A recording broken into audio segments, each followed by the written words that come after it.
एक दिन राजा अकबर की सभा लग रही थी। वहाँ बीरबल, मंत्रीगण, राज के साले साहब और रानी भी मौजूद थी। सभा के दौरान कुछ ऐसा हुआ कि बीरबल को सभा से निकाल दिया गया। बीरबल ने केवल भरी सभा में पान मार दिया था। राजा को उनकी पत्नी और साले साहब ने इतना भड़काया कि राजा को अपने उदास मन से बीरबल को सभा छोड़ देने का आदेश देना पड़ा। बीरबल को अब महल से निकाल दिया गया था तो उसने अपनी जगह पर खेती करने की सोची। ठंड का मौसम था तो बीरबल ने गेहूं की खेती की। ठंड के मौसम में ओस की बूंद गेहूं की छोटी छोटी हरी पत्ती पर ऐसे चमक रही थी मानो जैसा कोई मोती हो। राजा अकबर सुबह अपने घोड़े से वहां से गुजर रहे थे कि उन्हें बीरबल दिखाई दिया। वे बीरबल से पूछने लगे कि आजकल क्या कर रहे हो। बीरबल ने थोड़ा दिमाग लगाया और राजा से बोले, कुछ नहीं महाराज, सभा से निकाल देने के बाद मोतियों की खेती की है।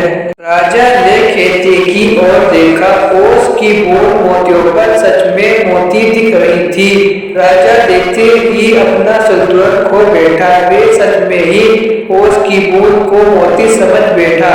राजा सोचने लगा, अगर बीरबल मोती किसी अन्य राज्य को बेचता है तो यह मुझसे भी ज्यादा अमीर हो जाएगा। राजा ने बीरबल से कहा, बीरबल ये मोती तू मुझे बेच देना। बीरबल ने हाँ कर दिया। लेकिन राजा को अपने सारे मोती देखकर कहा, नींद आने वाली थी। उसने बीरबल को महल में बुलाया और बीरबल से मोतियों का राज जानने की कोशिश की। बीरबल भी चालाक लोमड़ी की तरह शतीन था। उसे तो पता था ये कोई मोती नहीं, केवल ओस की बूंद है। लेकिन यह राजा को सबक सिखाने का रास्ता था। बीरबल ने कहा, महाराज ये खेती हर जगह नहीं हो सकती। इसके लिए आपको वह महल तुड़वाना पड़ेगा जो आपने रानी के लिए बनवाया है।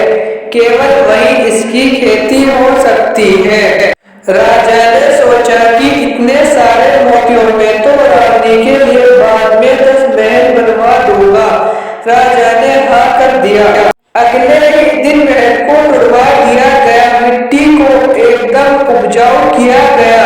बीरबल ने खेती शुरू कर दी और थोड़े दिन बाद ही खेती की कटाई का आदेश दिया।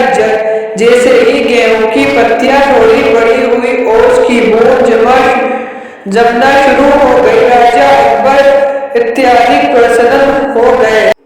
जब कटाई के लिए बीरबल को बुलाया गया तो वहाँ पूरा गांव ही मौजूद था। बीरबल राजा से कहते हैं, महाराज अब आप एक मोती तोड़ सकते हैं। जैसा ही अकबर एक मोती तोड़ने के लिए हाथ आगे बढ़ाते हैं, बीरबल उन्हें रोक देते हैं और कहते हैं, महाराज क्षमा करें, किंतु आप ये मोती तभी तोड़ सकते हैं अगर आपने आज तक पान न मारा हो, वरना ये मोती पानी की बूंद बन जाएगा। राजा हैरान हो गए और अपना हाथ पीछे कर लिया।